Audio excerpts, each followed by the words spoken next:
Hi, this is Ken Parker welcoming you to another episode of Common Ground, the policy roundtable where we discuss issues of concern to Newton residents and try to hash out our differences. The format of the show, as our regular viewers know, is that I introduce a topic, then we go around the table once, with each panelist expressing their viewpoint. I then select the two panelists who disagree the most strongly and ask them to speak directly to one another in hopes of finding some area of agreement. At the appropriate time, or maybe the inappropriate time, sometimes I'll invite the other panelists to join the conversation. And at the end of the topic, I'll usually put in my 2 cents and give an assessment of how we did at finding common ground. As always, we have interesting topics, and today, particularly timely topics. And we also have, as usual, a fabulous panel. But I've got to say, sometimes we have a fabulous panel with some new people on it. Today, we have a fabulous panel with experienced Common Ground panelists, one of whom I believe has been on 8 times, and everyone who's been on multiple times. And this is basically, you know, Jeopardy's got their Tournament of Champions. Tonight is our Tournament of Champions here on Common Ground. Just absolutely all-star team around the table to discuss 3 very important topics. Let me introduce the topics, then introduce the panelists, then we're going to dive right in. So for our topics tonight relate to the election results, the recent municipal election, and what the message of that election was, what the message from voters to our city government was. The second will be the timing and substance of the vote on what's been called zoning reform, and has lots of other funny acronyms that people are using to describe and discuss some changes, some of which relate to coming into compliance with the state's MBTA Communities Act. And the third topic is the ongoing discussion of revising the City of Newton tree ordinance. And I'm really excited in that one because we have, spoiler alert, the lead sponsor of the original tree ordinance plus one of the lead sponsors of the proposed amendment at the table. So we're going to get the inside scoop and the historical perspective on this. So that's particularly exciting. So without further ado, let me introduce tonight's fabulous panel. To my left is Tarik Lucas. Tarik, great to have you back on the show. Thank you, Ken. So Tarik is the youngest, but also the most experienced Common Ground panelist. I think, Amy, he might have you beat by just a couple shows with his 8. I think, but Tarik, you are the counselor at large from Ward, one of the 2 counselors at large from Ward 2. That's right. And you work for Harvard University Press, is it? Ken, I just had my 15-year anniversary. Wow, you're an old-timer. I am an old-timer there, and all I got was a free pair of sunglasses. Well, they aren't free. You had to put in 15 hard years for those sunglasses. That's right. So, that's right. So enjoy the shade. Yes. We're wearing those shades. Thank you. The other thing I want to ask you is, what committees are you on these days? I am on the Land Use Committee, and I'm on the Public Safety and Transportation Committee as well. My condolences. I love being on those committees. Just kidding. I was going to say that no matter what committees you say, because I served 18 years and went to a lot of committee meetings. So, so anyway, it's great to have you back on the show. Thank you very much. And when you hit double digits, something happens. I'm not sure. Yes, that's right. And maybe we'll put you on the mug. Oh wait, maybe that'll happen sooner than that. I don't know. We'll see. The next panelist tonight, Martina Jackson. Very good to see you again. Great to have you back on the show, Martina. Martina has done so many things. I don't even know where to begin to describe, but I think well known to Newton residents as the past chair of the Newton Democratic City Committee. Of course, you've volunteered in prisons at one point. I know that you've been a journalist at various points in your career. That's true. What are some of your other hats that are of interest to our viewers? Well, at the moment, I have the pleasure of working with Amy at Fig City News, and I wish to make it clear that whatever I say tonight is my own opinion, not that of Fig City News. And I also chair the Public Policy Committee of the Democratic State Committee.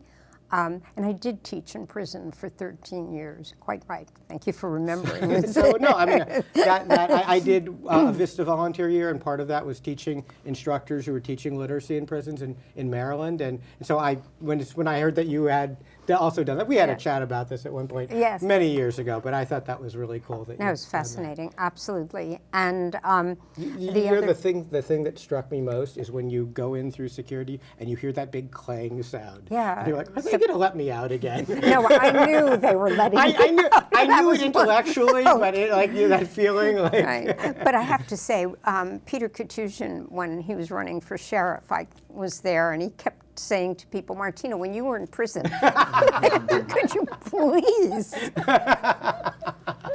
Yeah, context is really important. We'll get to context on some of these other topics. Yeah, anyway, well, thank you again for being back on the show. Pleasure. In terms of Fig City News, you're not saying your opinions are not Fig City News' opinions. They're your own. Right. My opinion, by the way, is everybody should be subscribing to Fig City News, which is figcitynews.com. Right. And it has the best, most current, most thorough news coverage the city of Newton has seen in years. And I think I can include years when the Tab was publishing, and probably some years when the Graphic was publishing as well, in that best coverage of the city we've seen in a long time. And that's without a paid staff. So that's really extraordinary for the volunteer work that both of you and Bruce Henderson and others are doing. So thank you so much for that contribution to the community. Thank you. Which is a segue to our next panelist, Amy Sangiolo, who of course needs no introduction to our audience. Amy you ran for mayor twice recently. They're once every 4 years. So in the last two elections, we served together for how many years on there? You continued after I was. You probably served 20 years? I served for 20 years. So we had most of that, or all but 8 of that was overlap, probably. Right. So 12 years we served together. And you at various times chaired the Programs and Services Committee, and but now you have this new hat as you're the publisher of the Fig City News? I'm president and founder of Fig City News. That's my sort of part-time side gig, but my full-time job is with the Attorney General's office. And I'm guessing you're not speaking on behalf of either the Attorney General or Fig City News. I am not speaking These are on Amy Sangiolo's opinions. These are all the opinions expressed tonight will be from Amy Sangiolo, not the Attorney General's office, and not Fig City News. Okay. Well, I would be shocked if it were anything else. None of us speak for our employers, except for those of us who are self-employed. There you go. Anyway, Julia Malakie, great to have you back on the show, Julia. You are now the Ward 3 ward councilor. Are you in your third term? Only the second term. Second term. Well, you just got elected to your third term, yes, correct? Okay. Yes. You've been elected thrice elected, as they say. And I don't have to issue any disclaimers because I'm actually retired from my corporate job as a level sun photographer. Right, you used to have to disclaim that. Not really, because they didn't care anyway, right? No. You were a photographer mostly, right? Yes, I was the photographer. The photographer. By the time I left, I was. Wait a second, you were the only photographer? By the time I left, I was the last photographer standing, and they did not replace the full-time position. So they're just using stringers or something? Part-time or stringer, basically stringers. That's kind of the trend in journalism now. Yeah, well, I mean, a once great profession has been kind of whittled down by. Anyway, that's a topic for another day. We'll have you, 3 out of 4? Well, in publishing, this is like the entire journalism publishing table. It's really interesting. Yep. And I was in publishing before law school, too. So anyway, very cool. All right, Julia, you are one of the lead sponsors of the tree ordinance. Yes, along with Emily Norton, yes. And your committees currently are? So I'm on the Finance Committee and Public Safety and Transportation. Oh, my condolences to you too then. They're both quite interesting. I'm sure they're fascinating. No, I served on and finance. I get to serve with Tarik. Oh yeah, no, it's good. But I kid. Anyway, so without further ado, let's get to tonight's first topic. And we can put that up on the screen, perhaps. Well, I should have given, there it is. Topic number 1, voters zone out election. The question here is quite simply, when the voters went to the polls or sent their mail-in ballots in this municipal election, which was just a couple days, this past Tuesday, a week ago. A week ago, Oh, yeah. when I say this past week on Tuesday, right? Oh, so we're now 9 days out from that election. Were they, clearly a lot of the mail that people were getting, a lot of the emails, a lot of the conversations were around the issue of the proposed zoning reform. And there's clearly a correlation between positions on zoning and whether people were reelected. My question to the panel is this: was that the only thing on the ballot? Was that the sole issue that voters were voting on? Or was there anything else that people were considering in voting out the incumbents they voted out and in voting in this past election? And I'm going to let's go around the table and start. Tarik, what do you think? Well, I thought this was a very special election. The turnout in this election was 28% for a midterm election with no school committee races. So it was a very high turnout. No mayoral race. No mayoral school, race. No. And the school committee was races. uncontested. They were all uncontested. So it was only city council on the ballot. And the number one issue amongst the city council candidates was zoning. So I would say this was an unofficial referendum on zoning. And the voters sent a very clear message to the city council and the mayor about the zoning proposals that are on the table right now. So that was the number one issue. And if there was a second issue, it wasn't talked about enough. I was running unopposed, but the number one issue that I heard was about zoning. Okay. If there was a number two issue, you don't even know what it was. If there was Sounds like it was a one-issue election. If there was a number two, it was way down there at number two. Oh, I'll be interested to hear if anyone else can identify a number two issue.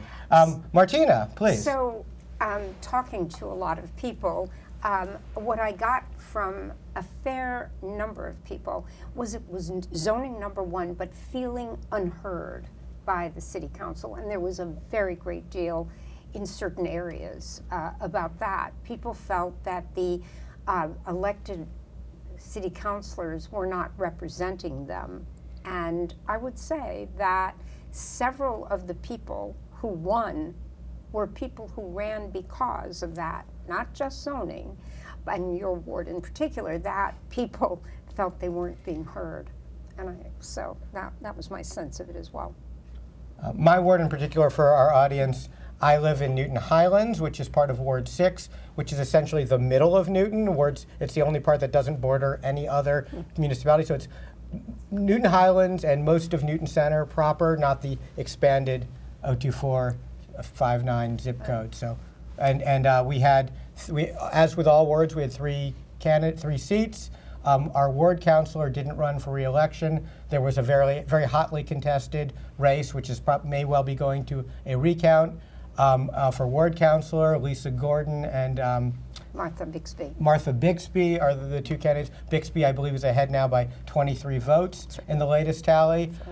The at-large races, there are two at-large seats. There was one challenger, Alan Lobovitz. Yeah. He came in first place. Incumbent Vicki Danberg came in second. And incumbent Alicia Bowman was eliminated from the council by coming in a relatively distant third. Yes. Thank you, Martina. Amy, what was this election about? Just zoning or other No, stuff? I would agree with Martina. I think definitely zoning was like the top issue, but the second most important issue was residents feeling unheard. I think a lot of folks expect that their counselors would respond accordingly to some of the concerns that have been raised, whether it was on zoning or whether it was with the city finances. I mean, that was another obviously big issue this term that I think people were a little concerned about. I mean, we just came over a failed override, and teachers are still negotiating their contracts, so I think that is also top of mind for many voters. Okay, so a little bit of difference of opinion here. We got some finance piece of it. What do you think, Julia? Well, I've heard the expression, or it expressed that people feel not listened to, or they'll come out and say, I don't feel that anything I can do makes a difference. And I've heard that before this election. But in terms of this election, I spent quite a bit of time, especially with Alan Lobovitz, walking around Ward 3 and Ward 2. And I found it interesting that the people who were paying attention to the zoning Sometimes they would say, come out and say, what do you think about the zoning? Or if he brought up zoning, they'd say, what do you think? It was like they didn't want to give away their position. They wanted to hear from him without that's having really him tailor their answer to what they thought. And as you know, he was one of the people who supported our idea of meeting the MBTA 8330 target, but not going over. So in other words, doing the less, doing a modest zoning change, Yeah, not a huge zoning change, as not was all being at pushed once, by the. right. Okay. Yeah, and, So but people also he was to sort of take it slow to zoning reform and have a plan. How are we going to deal with? And you're a saying projected that increase in was population? resonating with people, you found. Yes, when he gave his position, they would smile and be happy, yes. People also did bring up the schools and concerns about meeting the school needs, and so that was like the secondary issue, but I'm not sure that it was one people voted on because it's not something that City Council has so much influence on as they have the Some influence people on zoning. vented on that, but you don't think there was. So let me ask this. For the panelists who have said that finance and education were issues that people are voting on, which candidates appealed? Which candidate? I know that who you would have voted for if you thought the zoning was going too fast, or if you thought you wanted to do the VCOD zoning. That was really clear. There were slate cards. Who would you vote for if you thought that if you had concerns about the schools? Like, who were considered the pro-schools candidates, or was there anyone? I'm not sure there was. I think they were looking for another mayoral candidate, frankly.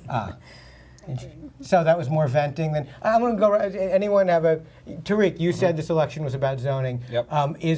Do you agree with Amy that it was also about finance, or do you feel like the people were just voting on the zoning and maybe venting on the finance and the schools? As you said earlier, we had a failed override in March, and I think some of that carried over into this election.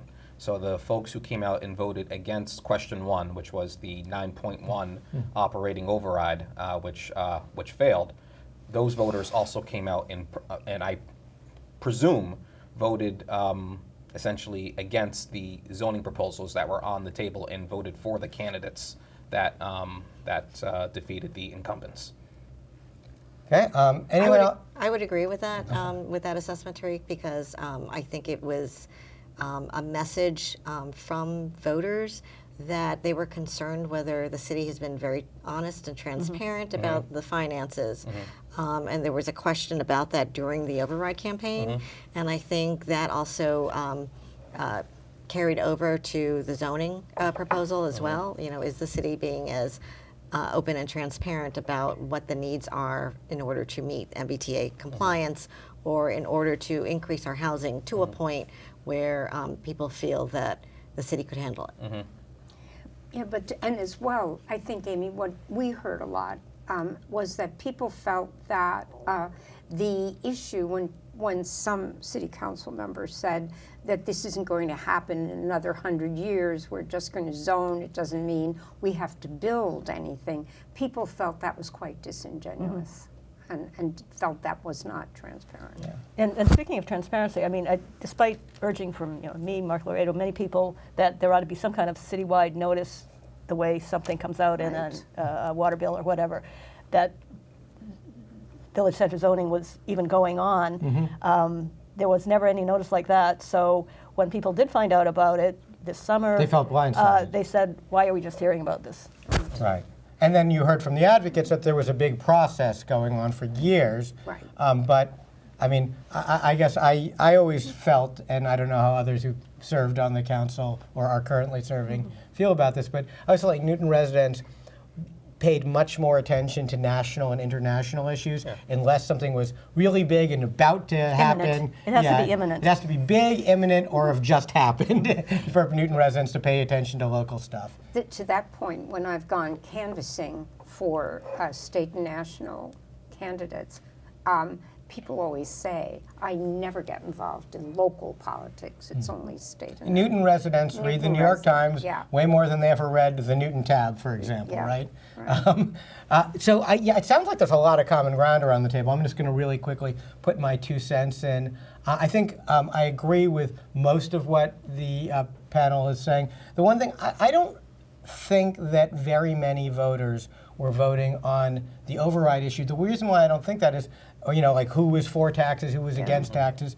I think there were a few probably in Ward 8, in that Ward 8 councilor's race, where I think there was a candidate, there might have been more space between them on taxes. I think in most of the races, all the candidates had supported the override to some extent or another, or at least the debt exclusions. And that was mostly, as I think Julia said, angst sort of directed at the mayor. So I don't think that weighed heavily for or against any of the candidates. I think what Martina said is more the lack of trust of the candidates, and that's what I heard from people. That it was really. I don't feel like they represent me. They're not listening to me. And I think I heard maybe more than usual the arrogant and out of touch description of what elected officials were doing, and of course I think there's famously now one of the incumbents said, if you don't like what we're doing, vote us out. And I think that's something that resonated with voters to the chagrin, I suppose, of that person who was in fact then voted out. But anyway, let's ask the next logical question. We know this election was a repudiation of the direction the city council was going on zoning. That's pretty clear. If you look at every ward in the city where there was an uncontested race, where there was a councilor who wanted to do the VCOD, very aggressive increase in density, that person got, on average, I think 1,500 votes fewer than the other candidate at large who didn't support it. Tarik's a great example of this. Tarik, were you the high vote getter citywide, I believe? I think I was. I heard that. Numbers. I think I was. And of course you're at large from Ward 2. That's There's right. 2 at large councilors from Ward 2, and the other at large councilor didn't share your views on this. That's right. I was the board president, of course, the council president, who finished. Who's always been very popular in the city and finished still considerably behind you. Yeah. Some of the other discrepancies were even greater in other wards where I think, I believe Ward 1 was like a Ward 1. 1,600 Yeah. vote discrepancy. Right. Just huge, clear message. I don't really think the message could have been clear that we're on the wrong track. So the obvious logical question that comes next, how do we correct this? In other words, let's go to topic number 2. It's simply, is the lame duck all wet? In other words, there's a lame duck session. I have to plead guilty to that. Folks know what a lame duck session is. It's after an election, before the new body is sworn in. Yep. And there's been a lot of consternation in Congress and at all different levels of state legislature and of course locally when important things are done in a lame duck session. And then there's the argument, well, look, they've got to keep doing business. Some things need to be done by the end of the year. There are deadlines based on state law and finances and everything else, and you can't just shut down business. But the question is, where do we draw the line? At what point do we say, this is not the body that the voters wanted voting on this important issue? In other words, my question to the panel, and I'll start with Martina on this one, is should the current city council vote on the zoning change, the citywide zoning changes, during this lame duck session, or should it get punted to 2024? What do you think? There are 2 answers. The answer that Which is the correct answer? the answer I would say is that MBTA has to be passed. That's state law. But I would like to see it uncoupled from the village center overlay. My guess is that there is an inclination among those people who have been voted out that this was what they were committed to, and they're going to be determined as much as they can possibly do it to put the 2 together and vote them out by December 31st. Amy, what do you think? I would agree with Martina. Again, I think she's absolutely right in her assessment that I think voters have sent a clear message that they want to separate the two. I think that whether it's a lame duck section or not, right now the law compels the city of Newton, and we're hearing from the state that you have to, City of Newton, meet this deadline or else. And I think the councilors do feel like they have to vote in favor of something to meet the state deadline. So I think this particular body, just based on the discussions from last night's hearing, are likely to vote the whole package, despite the mayor coming out suggesting that just get the MBTA through plus Auburndale. What do you think, Julia? It's interesting. I guess I'm not quite sure what they will do. They've always had the votes to pass. When I say they, I mean the proponents of VCOD. They've always had the.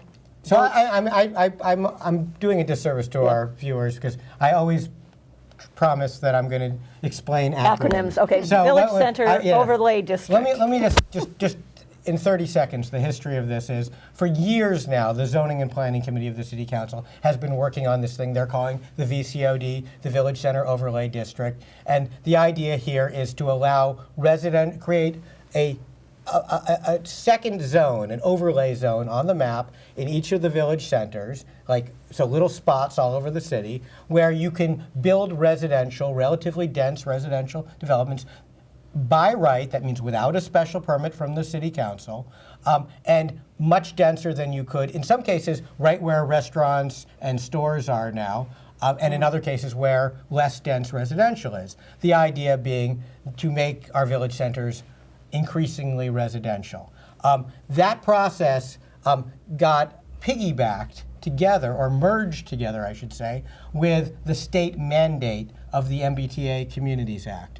The MBTA Communities Act doesn't talk about village centers. It talks about distances from public transportation. And it's got different categories of public transportation, light rail, and then the commuter rail.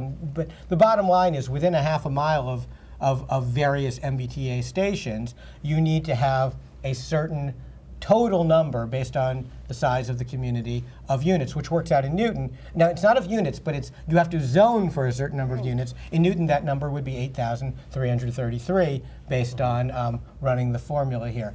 The two got, I think quite intentionally, merged together by the Zoning and Planning Committee.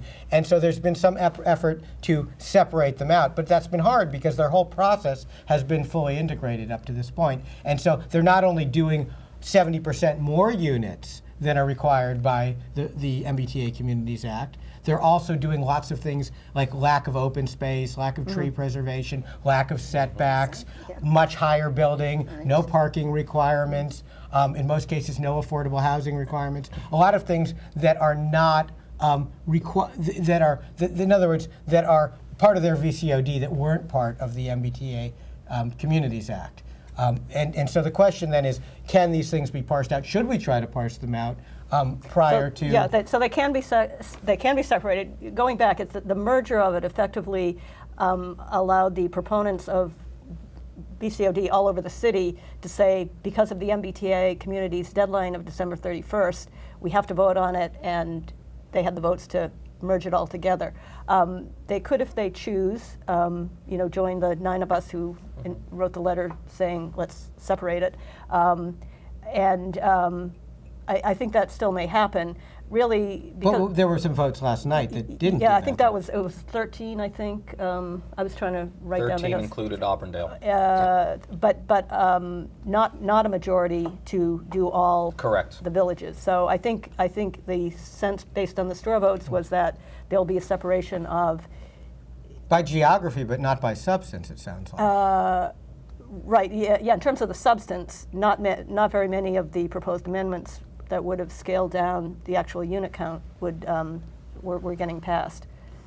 But so they have the votes. So just to be clear, because I want to let Tarik weigh in, and then before we open this up to our format, Julia, do you think that this needs to be rushed through by the end of the year, or I guess it depends on if you think the adverse consequences of not meeting the state deadline would sort of come down on us. So in I've got a January. dumb Yeah. question, because we've had this adverse consequences of state deadline thing thrown at us so many times over the years. As a lawyer, I have all kinds of deadlines I don't like, and so I always just go to the court or to the other side or whoever the appropriate authority says, this deadline's not fair right now. Can I have some more time? And usually, and almost always, you get it. And the city council has a history of doing that too. When we had a deadline, for example, of having a special election for mayor after Ted Mann died, we got an extension of that. We had also a time we wanted to merge our special election for city councilor with our next regular state election. We got an extension for that. We've gotten extensions from the state all the time, and very frequently request home rule legislation, which is an exemption from state law. I believe the city council passed one related to gas, all making things, banning gas in new development recently. In other words, it seems to me that there is an option, whether it's the right option to take or not. There's certainly an option of asking the state for more time. It's not like this deadline is immalleable. Just to be clear, but whether it makes sense to ask is the sort of the question that I'm trying to pose. Yeah, and I don't know that it's the city council that would be asking. I think it would have to be probably the mayor that would be asking for an extension. But in the time that you would be waiting for the approval on that, you might that's the beauty approve of a these different plan. things. And if what gets Right. passes Right. this year is not acceptable to the electorate to the extent that the signatures get gathered for a referendum, if the referendum should be successful, that would put us out of compliance anyway. And I think that's the kind of constraining factor on the councilors who want the full VCOD. If they go too far, it might end up getting repealed. And it kind of like the charter.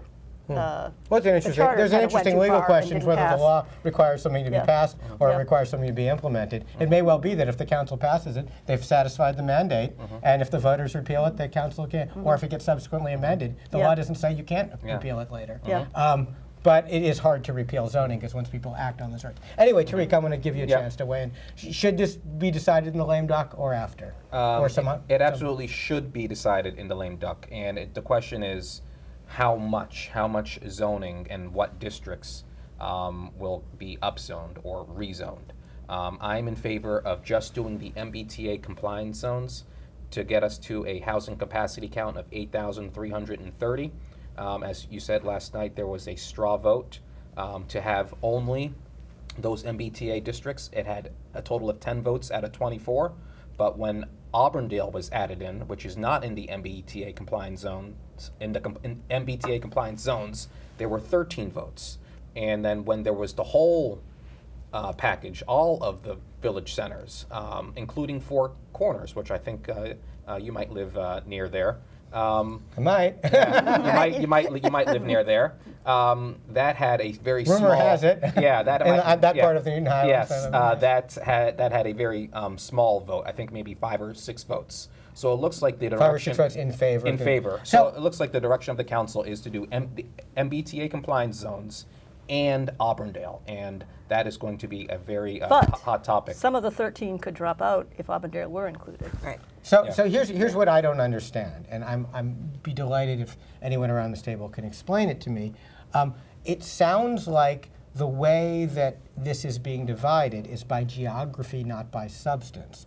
In other words, to comply with the MBTA Communities Act, you do not need what they're calling 5.5-story buildings, which are effectively 6 stories for part of the story. I mean, there's, as one of the architects said, if you've ever been in a building where you could take the elevator to the 5.5 story, Exactly. right?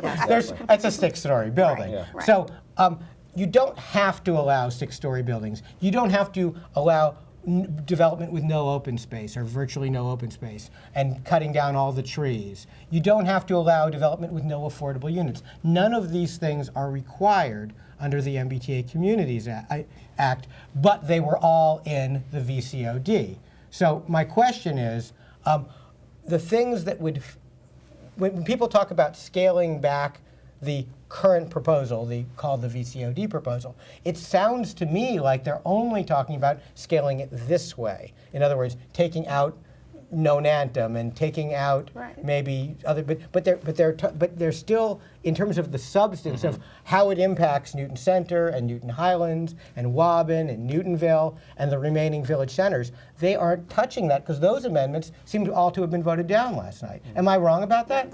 That's right. So let me ask the panel, though. When you say you want compliance with you think we should vote this year, everyone seems to have consensus on this, on compliance with the MBTA Communities Act, do you mean the version that the VCOD has, just with those other villages taken out, or do you mean also scaling it down in terms of the substance of how it impacts each of those villages to the minimum requirements? I want scaling down of the substance too.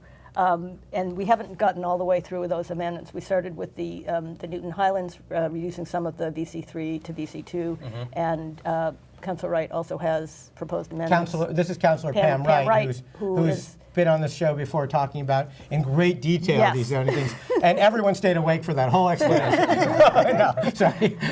So anyway, yeah, there's next session, I guess this Monday already, we'll be taking up West Newton and Newtonville, reducing. What about the text amendments, though? Are there any more? There will be some more text amendments. They were put on hold. They revolve around parking. But Monday is going to be mostly about map amendments, including Auburndale, West Newton, and Newtonville. About, as you said, bringing it down a little to that 8330. So again, that is fascinating to me, Tarik. I want to refresh our viewers' recollection of what we're talking about here. I'm going to see if we can get, okay, so this is Newton Center. Oh my God, you look at a map like this, it's hard to know what's what. They've got the, one of the current counselors could probably walk us through the designations, and most of us our audience would be flipping the station before we got there. So there's VC1, VC2, VC3. VC3 is the densest. Plus there's MFT or something. Wait, MRT. MRT. Oh wait, MRT. that's an old map. That's an old map. There is no VC1. There's no VC. This is over a year old. So let's skip past the map. What I want to look at is what we're talking about in terms of streetscape. If we can just flip a couple more forward, not the maps. Let's go to the pictures. Okay, so here we have a street. This is Langley Road in Newton Center. This is what's there now, and let's see what would be allowed under the proposed rezoning. So you can see it's a substantially taller building, and again, not required, and it also not required by the MBTA Communities Act, but also we're talking about residential development in an area that has historically been business. In some cases, they've given the option of first floor retail, but nowhere are they requiring first floor retail. We are now Okay. requiring And Okay. that's the retail. change, In because this it particular. wasn't in the Right. original It's MBTA. in, but that's just in the. Let me get this right. The VC2 that it's. VC3 that are priority streets. I'm not sure Okay. about Yeah. VC2, but So- this is part of the MBTA compliance zones, Newton Center.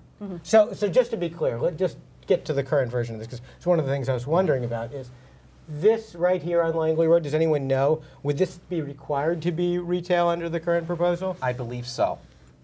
So- I don't have the map in front of me, but I think that part is a priority street or a priority lot. Yeah. So there are some that are priority. I know, looking at the map of Newton Highlands, and this was discussed last night, there are some that are currently retail that could become housing in that village center, would not be required to stay retail.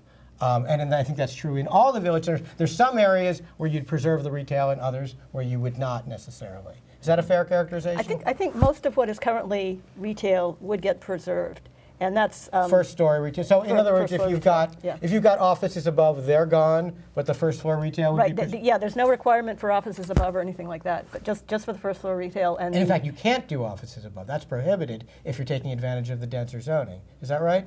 I think They do allow, I believe they do allow office or commercial space on the second floor in some of it. In some of it. Because I know banks are not allowed in the first floor in some districts, but they are allowed on the second floor in others. So this is substantially changed from the earlier job. Yeah. So just to interject, part of my plea on behalf of the voters who haven't been fully informed of this is such a fast-moving target that a lot of people, I try to stay on top of this stuff, and my information is clearly outdated, and I'm being educated here tonight. I know that many Newton residents are less educated on this than I am, and the idea that this is all being voted on with such haste is of great concern to me. But the argument, as I don't have to tell you, was that it's been 3 years that this process has been, and that they've discussed it, and they feel Yeah. that they've really explored all of it. At the same time, you're exactly right. Residents feel that they have not been included, and those who make that point are now city council members. Yeah, no, I mean, to me, it just seems like a repudiation of the plan, the track there, and this election was a repudiation of the track the city council was on. So I think the mayor was on the right track in saying we should do the minimum, but I think the next logical step is for the mayor to say, hey, state, first of all, there's two things. One is in August, the regulations were radically changed, allowing these first floor commercial. Right. And that didn't give the city a lot of time to adjust. No. And I think based on that alone, I was prepared to say we needed more time before this election result.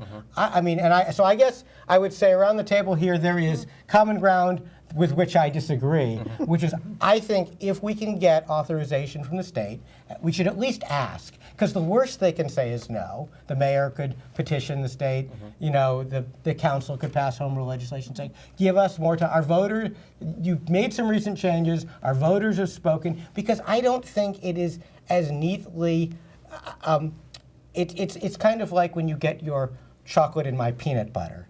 It's not always easy to separate them. If you will remember that commercial? I missed that one. Okay. No. You guys know it? I remember it. Amy and I remember it. I don't Okay. like peanut butter with my Okay, chocolate anyway. anyway.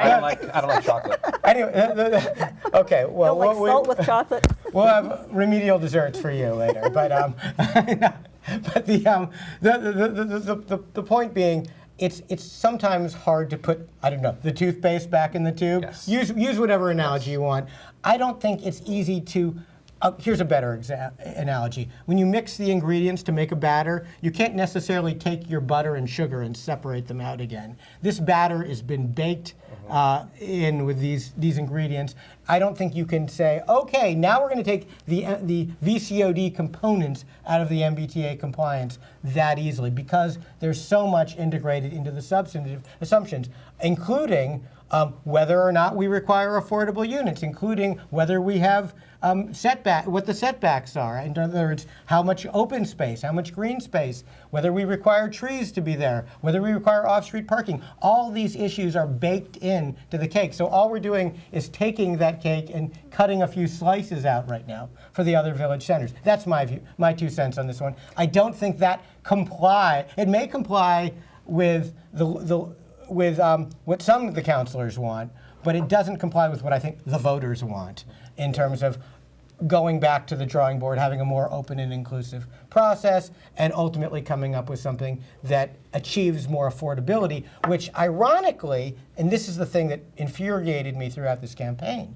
was that the proponents were saying, let me just, I think most of you probably heard the public hearing at which I thought there were tremendously articulate viewpoints on both sides. But what I thought was the most interesting was one of the proponents. She testified in favor. She said, oh, you probably know my husband. He's a big advocate for this. And she told a story. Does anyone else remember this? I think I know who you're thinking of. Okay. Well, anyway, she said, well, when we moved to Newton, my husband wanted to move to Brookline because he likes more density. And I wanted to move to Newton because I like less density and more open space. Right. And I really am not happy with what this thing is going to do to Newton, but I feel morally obligated that you voted. So the question is, are we morally obligated to make Newton a worse place to live? And the answer to that, I think, is no, because what they're proposing would not, in fact, create more affordable housing. It would allow, in fact, because you get affordable housing when you go through this, when you have to do, the recent precedent is pretty clear. When you do developments in the city of Newton and you tear down existing properties, and Julia, I know you and Pam have done a lot of analysis of tear downs, you end up with taking a 2-family house that was selling at a reasonable rate. It wasn't that expensive, it was older. You had units that people were renting out and families were living in, and you tear them down, and across the street from me, 2 $1.7 million units went in where a 2-family house had been. Right. the myth is this trickle-down theory, that if you build big, expensive, multi-million-dollar houses, somehow that will help people find a roof over their head. And in a segmented marketplace, like the housing market, that there is absolutely no evidence that happens. And as I said at that public hearing, to borrow a phrase from my former boss, Barney Frank, if you want affordable housing, build affordable housing. That's right. And I'll add one more thing, which is that I think I'm probably the only person in the history of the city of Newton to actually live in a Newton affordable housing project. I lived in the Hamlet. It's when my parents first moved to the city, before they bought a house. We lived at 68 Hamlet Street, and that was a project that was done under the city process, with the support of the city and the city funds, in cooperation with the nonprofit Newton Community Development Foundation. We used to do projects like that in Newton. Weeks House, Warren House, there were a number of them. Now we have this new approach, which is to trust the developers to do what is best for affordability. Developers do not do what is best for affordability. Developers do what is best for developers' wallets. And we've seen that time and time again. If anyone thinks that these new things that went into Newtonville, for example, where two of our panelists are from, are affordable, I mean, affordable to people who can spend $4,500 a month on rent. More. Yeah, more. Well, that was when that was the cheapest. Right. That's the cheapest unit, Yeah. right?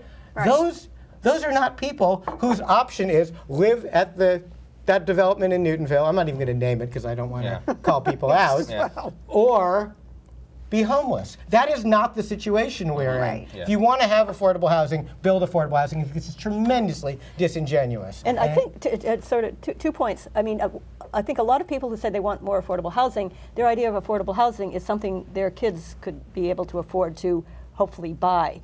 And that's what's not going to happen. That's not what's going to happen with village center zoning.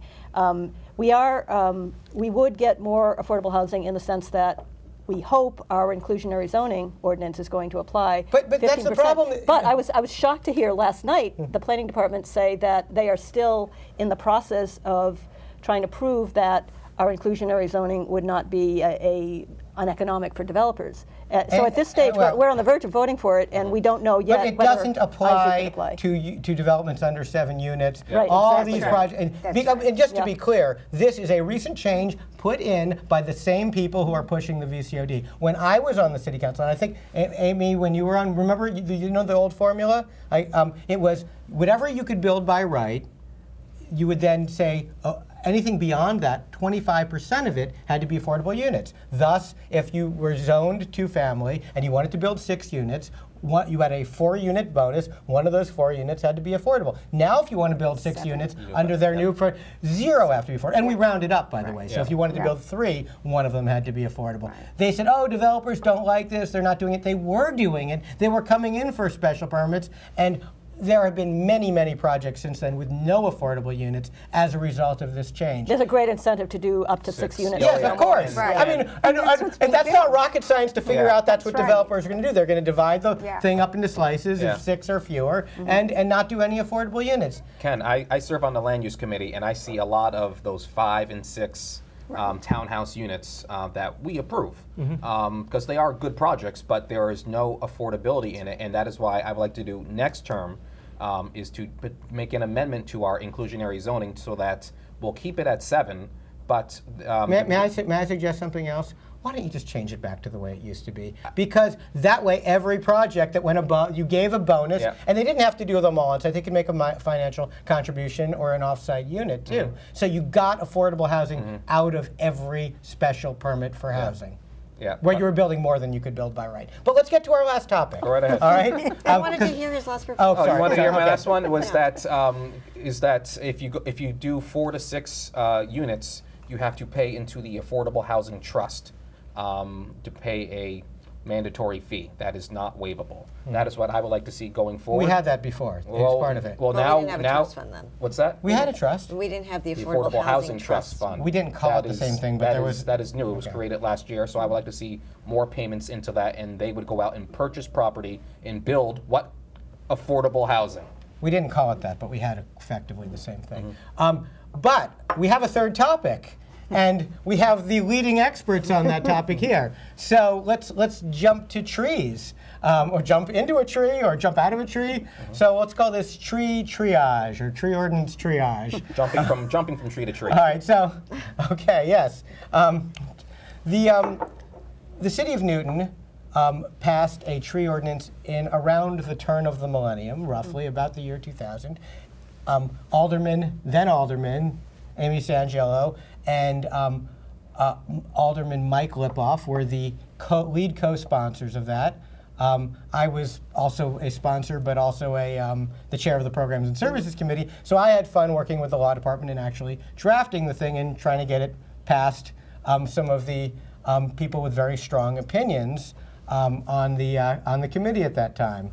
As I think folks remember Paul Coletti. You might not remember Paul Coletti. Yeah, I know Paul. Yeah. Paul Coletti was on the committee and was very concerned that he pointed out that he'd been raking leaves from a tree on his property for many years, and he felt like, if I want to cut down that tree, he said this at the committee, I have a right to cut down that tree. And Paul was very influential, chair of the finance committee, and so there were things we didn't include in the tree ordinance. Just to be clear, the tree ordinance, and Amy, I'll let you describe its major features, but basically said if you're cutting down trees and it's not an owner-occupied 1 through 4 family home, you need to replace those trees or pay into a fund. Very much like affordable housing for trees almost. But if they were a certain size. So there were a few things we had to compromise away. We had pretty big tree sizes before it kicked in. There wasn't adequate public notification was one of the concerns. And the third big concern at the time was the owner-occupied 1 through 4 family exemption, because it turns out developers say, they have the seller say, it's owner-occupied, they'll clear cut all the trees, and then they'll do the sale. They got cute about it, as everybody anticipated they would. So, Amy, I'm gonna have you correct me. First of all, is there anything I got wrong about No, you got it absolutely right. Very good. Thank you. It's been a long time, but it was memorable. You were the chair of Programs and Services, and you were very instrumental in ushering through and working with the law department and certainly crafting that ordinance. So you deserve a lot of credit yourself. Well, it was also helpful to be able to have passionate advocates. So and you and I remember Mike was like, wasn't as concerned with the details as you were, as you may recall, but he was like, get this done. He was kind of like, we got to do this. We got to get the trees. He was like kind of an old school kind of politician. Sure. He was like, and get it done as best you can, and we'll fix the other stuff later. Kind of like, he was very practical that way. But anyway, Julia, so you're trying to fix the other stuff later now. Is that what's going on? Or? Yes, some of the other. What's happening with it? Okay, so we introduced our ordinance last summer of 2022. Shortly after, a couple of months later, just as ours was about to get heard, the mayor introduced a sort of weaker version. So what was in your version, first of all? Let's start with that. Okay. What were you trying to do? When you say you, it's you, Emily Norton, and a few others? Right. Alison Leary, a sponsor of this? We had a few other councilors who co-docketed. They don't necessarily subscribe to all the provisions of it, as we found out. That's not the way it's supposed to work. Okay, so when you anyway, never mind. So what we docketed would have covered. We would have lowered the covered threshold from an 8-inch and above tree to a 6-inch and above tree. So that would maybe we can put the slide on the screen that shows what an 8-inch tree looks like and what a 6-inch tree looks like. That's something else. Okay. I think I had a slide that had. Maybe we have a slide that has different inch calipers of trees. Maybe we don't. Anyway, but okay, let's do it with hands then. So it's 6 inches about like that. So 8 inches was about like that. So think about it like a pizza, right? Like a 16-inch pizza. Everyone knows pizza. Like like a dinner plate might be 12 inches probably. Yeah. So 8 inches you want. So what? So that's something we all agree on. The mayor's version, our version, the councilors. Where we're you wanted to, and what's the rule, the existing one? The 8 inches and above. So the existing. No, the big change from the current ordinance would be expanding it. We would like to include all lots, 1 through including. So you wanted to remove the exemption, what I call the Coletti exemption. Yeah. Which was Alderman Paul Coletti didn't want owner-occupied. The mayor's version is willing to include 3 and 4 family lots. But not 1 and 2. But not 1 and 2 family. How would it work with the VCOD? Does anybody know? Or you would have Okay, I can't even think about that. Because what lots? Okay, never mind. Yeah, That's- yeah. I What mean, is a VCOD lot? it could be, you might have a four-family, you might have a, would- basically, okay. VCOD, well, the easy answer, VCOD I don't mean to recount. has to be at least 3 units, so it So would be. what about public it would cover- notification? Did you add that in? Yes, we want to add public notification. That has been a fight because the administration has resisted that, but a majority of programs and services agrees with notifying immediate abutters, not So necessarily. the idea is there's an appeal opportunity once There a- was, and this is one of the Well, unfortunate. so one of the things we put into the ordinance, we Yes. meaning Amy and Mike and the rest of us who worked on it 20-something years ago, was that if someone asked for a tree permit, and whether it's denied or granted, there's an appeal process. If the developer gets it denied, they can appeal, and if it's granted, then a neighbor can appeal it. That's the current ordinance. And that's pretty an essential component, right? Or no? Well, the current ordinance says any aggrieved party may Yes. appeal the decision of the tree warden. What the administration has endorsed and the programs and services has voted on is to make it so only the person wanting to cut down the trees can appeal the denial.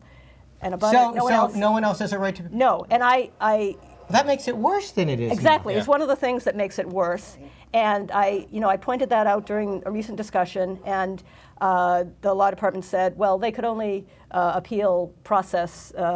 make process appeals anyway, not substantive appeals. And I said, well, what if they want to make a process appeal? And he said, well, they can hire a lawyer. And exactly. Hire a lawyer without a process. But see, that's the first thing as a lawyer you ask her, what's the process? We shouldn't. What does that mean? Yeah. So residents shouldn't. What, you have to file a lawsuit for not following a process that doesn't exist? Oh, that's so- called a motion to dismiss for failure to state a claim under Rule 12b-6. So not only is it putting the burden on a resident to see that, to hire a lawyer to make sure that the process is followed, but by the time, even if you could find a lawyer to do tree's that, dead. the tree's gone. Yeah. The tree's Yeah, gone, no. exactly. This reminds me of the start of The Hitchhiker's Guide to the Galaxy. People know the famous science fiction comedy-ish novel in which Arthur Dent goes home to discover a big yellow bulldozer about to knock down his house, and he says, what are you doing here? And they said, well, there's been a plan to put a throughway through where your house is. And he said, well, how come no one told me? They're like, well, it's been on display in the basement of City Hall on the bulletin board for 6 months. I mean, come on now. There's some reasonable level of notification that's Yes. required, or it becomes a farce, as Yeah. of course. So one of the picture you have up here now, the pair of pictures, that illustrates one of the things that was not in the original ordinance that we do want to fix, and everyone agrees should be fixed, although the recent law department changes to the wording, we worry that it's. What are you trying to fix? We're trying to fix protect abutter trees, and this would, contrary to. This is a tree near a property line that you can't cut, where it's shading. Where your tree is affected by construction on the property next door. So this is an example. So this is Harvard Circle in Newtonville. That's the. Got it. I want to let Amy weigh in, and we only have about 30 seconds left. Amy, what do you think of what Julie is working on here? I think there are definitely big improvements that they're trying to pass. It's unfortunate that, through the mayor's proposal versus the councilor proposal, that the committee has come to this particular proposal, and hopefully through more negotiation by the council, they can come back up with a much stronger ordinance to really preserve And our maybe trees. that'll happen with a new council, possibly. We only have basically one more programs and services meeting. It's to not do on happening this. this year. It shouldn't happen So this year. I would hard to say see if you happening. can get this to happen with the new council, you're in better shape. I would like many new councilors support stronger protection. So I I'd like wouldn't to be see them shocked have to a see crack that at it. happen. Anyway, did I promise a great show? I mean, come on, what a fabulous panel. This is top-notch public access television you're seeing right here tonight. This group here. Tarik, thanks so much. Welcome. Martina. So much fun, Ken. Amy. Thank you, Ken. It went too Julia. fast. You come back next time. We'll talk more trees because you can. I can't get Artificial enough of the turf. trees. We've got to talk about and artificial okay. turf. Well, but next show. Mayor's trying to push that through. Okay. this Next term. show. The next show, by the way, will be December 12th, I believe, the second Thursday of December. And we will talk some turf if you want to come back, Julia, on December 12th. We will also be talking about the overnight parking ban. Oh. We will have Yes. the lead proponent of repealing it, the petition or to repeal it, plus at least one counselor who opposes repealing it. So we're going to have a knockdown, drag-out discussion, which will be very polite and over tea, of course. And maybe then possibly at that show we'll find a little bit more common ground. Thank you to our fabulous crew. Thank you to Aiden for directing. Thank you to John. Thank you to everyone here at New TV for all your work and for giving us the opportunity to have these policy discussions. And again, to our audience, please join us again next time when we try to find just a little bit more common ground.